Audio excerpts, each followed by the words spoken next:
దేవి ప్రసాద్ గారు ఉన్నారు, అదేవిధంగా కేతిరెడ్డి జగదీశ్వర్ రెడ్డి గారు. కేతిరెడ్డి గారు సార్ నమస్తే. సార్ నమస్తే.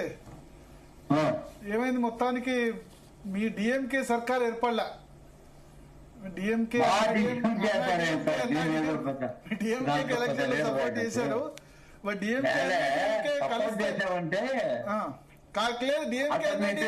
మనకి కాబట్టి డిఎంకే సపోర్ట్ చేశారు. లేకపోతే టీడీకే చేసిండే వాళ్ళు సపోర్ట్. డిఎంకే అన్నా డిఎంకే పరిస్థితి ఏంటంటే మనం ఏడీఎంకే సపోర్టర్ గా ఉండేవాళ్ళం, ఇప్పుడు డిఎంకే సపోర్ట్ చేశాం. నేను అనేది డిఎంకే అన్నా డిఎంకే కలిసేందుకు ప్రయత్నాలు జరిగి ఏమైంది లాస్ట్ లో, ఎందుకు గెలవలేదు? లేదా అట్ట కలుస్తారు సార్, కలిస్తే రాజకీయ భవిష్యత్తు పొద్దులు కలుస్తారు. వాళ్ళకి కలవాలని వాళ్ళు కోరుకున్నారు, పార్టీ కార్యకర్తలు కోరుకున్నారు. అంటే వాళ్ళ ఉద్దేశం ఏంటంటే విజయ్కి ఒకసారి ఛాన్స్ ఇస్తే ఇంకా లేదు వీళ్ళకి భవిష్యత్తు, ఏది ద్రవిడ పార్టీలకి ఇంకా భవిష్యత్తు ఉండదు అనే ఒక ఉద్దేశంతో వాళ్ళు పాపం కార్యకర్తలు కొంచెం రేట్ చేశారు.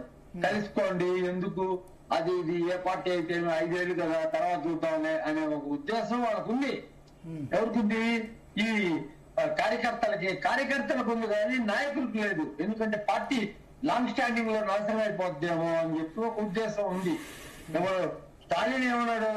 6 నెలలు చూద్దాం, 6 నెలల లోపల ఏం జరగకపోతే తర్వాత ఏదైనా చేద్దాము అని అన్నాడు కదా. 6 నెలల లోపల అతను ఇచ్చిన హామీలు ఏవి నెరవేరమని ఇతని యొక్క అంచనా, ఎవరు స్టాలిన్ యొక్క అంచనా. కాబట్టి ఏంటంటే 6 నెలల్లో ఏమి చేయడు, 6 నెలల్లో చెడ్డ పేరు తెచ్చుకుంటాడు. అప్పుడు కావాలంటే డిజాల్వ్ అడుగుతాము. వీళ్ళందరూ కూడా కమ్యూనిస్ట్ వాళ్ళు, ఉద్యమ పార్టీలో నుంచి వచ్చిన వాళ్ళు కదా, వాళ్ళు కూడా కమ్యూనిస్ట్ వాళ్ళు అందరూ వస్తారు. అప్పుడు వాళ్ళు చెప్తున్నారు కదా, మేము డిఎంకే పోరాటాల్లో పాల్గొంటామని చెప్తున్నారు కదా. ఆ రకంగా ఇప్పుడు ఈ చర్యలకు అన్నిటికీ కారణం ఈ రోజు విజయ్ ముఖ్యమంత్రి అవుతున్నాడంటే దానికి అంతా కారణం స్టాలినేనండి. స్టాలిన్ ఏ మాత్రం ప్లే చేసినా అతను కాలేడు. ఇప్పుడు స్టాలిన్ తరఫున గెలిచిన వాళ్ళే అందరూ అక్కడికి వెళ్ళారు. కాంగ్రెస్ వదిలేండి, కాంగ్రెస్ ఆల్రెడీ వెళ్ళిపోయింది అడ్వాన్స్ గా, అతన్ని కలత చెందించి వెళ్ళింది అని చెప్పవచ్చు. కానీ మిగతా వాళ్ళందరూ ఈ రోజు వెళ్ళిన వాళ్ళందరూ ఈ పార్టీలో గెలిచిన వాళ్ళే కదా. ఏడీఎంకేలో గెలిచిన వాళ్ళు ఒకరు కూడా పోలేదు కదండి. కాబట్టి ఏంటంటే ఈ రోజు నడిచే ప్రభుత్వము ఎన్ని తిట్లయితే తిట్టాడో, విజయ్ ఎన్ని తిట్లయితే తిట్టాడో, ఎవరు తిట్టాడు? ఓన్లీ స్టాలిన్నే తిట్టాడు. వాళ్ళ తిట్లా, ఎవరు తిట్లా? ఏడీఎంకే తిట్లా, బీజేపీని తిట్లా, ఎవరు తిట్లా? ఓన్లీ స్టాలిన్నే తిట్టాడు. ఆ స్టాలినే ఈరోజు తిట్టాడు అతను. ఆ స్టాలిన్ వీళ్ళని చెప్పకపోతే పోండి అది ఇది ఏమవుతుందిలే, 6 నెలలు చూద్దాం, 6 నెలలు చూద్దాం అంటే ఏం చూసేది? 6 నెలలు ఒకసారి ఎక్కిన తర్వాత ఇంకేముంటుంది మైదానం. ఇవన్నీ ఎమ్మెల్యేలు కంట్రోల్ చేయగలుగుతాడా? ఎమ్మెల్యేలు గ్రిప్ లో ఉంటారా? తక్కువ మెజారిటీ కదా, ఎమ్మెల్యేలు కంట్రోల్లో ఉంటారా? 108 మంది ఎమ్మెల్యేలని ఎన్టీ రామారావు కంట్రోల్ చేయలేకపోయాడు. ఎమ్మెల్యేలు ఎన్టీ రామారావు కంట్రోల్ చేయలేకపోయాడు. వాళ్ళకి ఏంటంటే రాజకీయం తెలీదు.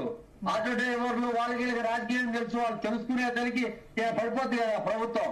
అట్లా మనం ఎట్లా అంటాం? ఆటో డ్రైవర్లు అయితే రాజకీయం కొడతారు. అట్లా అట్లా ఆటో డ్రైవర్లు అయితే రాజకీయం షిండే మహారాష్ట్ర సీఎం ఆటో డ్రైవరే. మహారాష్ట్ర సీఎం షిండే ఆటో డ్రైవరే. ఆటో డ్రైవర్లకు రాజకీయం తెలియద్దా అంటే ఎట్లా?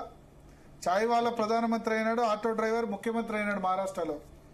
లేదా టీ అమ్ముకునే ప్రధానమంత్రి అయ్యాడు అనేది మీరు చెప్పబోతారు. అదే షిండే మహారాష్ట్ర సీఎం షిండే కూడా ఆటో డ్రైవర్. మహారాష్ట్ర సీఎం అతను ఆల్రెడీ పనిచేశాడు కదా. ఎక్కడ పనిచేశారు? నా ఉద్దేశంలో సినిమా నటులకంటే కింద నుంచి వచ్చిన వాళ్ళకి ఆల్రెడీ శివసేనలో పనిచేశాడు కదా ఎమ్మెల్యేగా 3 టర్మ్లో చేశాడు. బట్ అంతకుముందు పూర్వాశ్రమంలో ఆటో డ్రైవర్. కొంచెం రాజకీయ పరిజ్ఞానం ఉంది కదా అతనికి. అవును, వీళ్ళకి రాజకీయ పరిజ్ఞానం లేదు కదా. వీళ్ళు నేర్చుకునేదానికే 3-4 సంవత్సరాలు అయిపోద్ది కదా. ఇదంతా ఉంది కదా. రాజకీయం అంటే సులభం అనుకుంటున్నారా? ఎందుకంటే కాకల దారి వాళ్ళంతా ఎవరు ఇప్పుడు వాడు స్టాలిన్ అయితేమి, అదే విధంగా ఎడపడి పళనిస్వామి అయితేమి, వాడు ఏలుమణి అయితేమి, వీళ్ళందరూ ఎట్లా అంటున్నాడు అంటే ఇప్పుడు కొత్త నినాదం మనకు మేము వస్తాం అని చెప్పేసి విజయ్ చెప్తున్నారు. ఎవరు వాళ్ళు?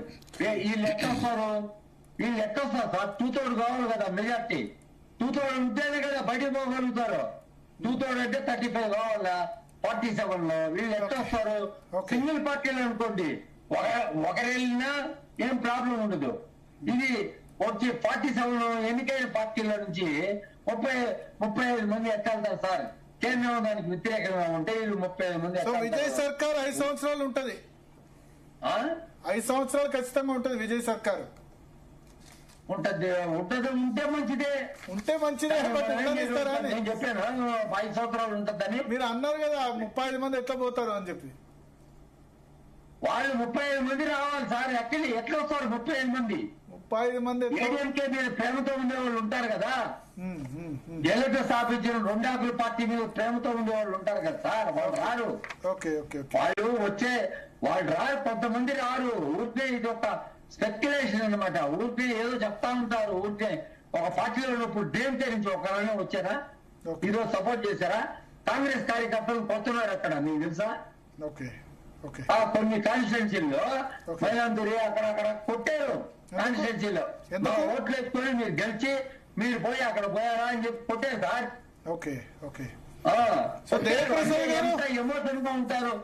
ఎంత ఎమోషన్ గా ఉంటారు. ఏడీఎంకే కానీ డిఎంకే కానీ ఎమోషనల్ కార్యకర్తలు ఎంతమంది ఉంటారు అనేది అర్థం చేసుకోవాలి మీరు. దేవప్రసాద్ గారు అన్మ్యూట్ చేయండి. దేవప్రసాద్ గారు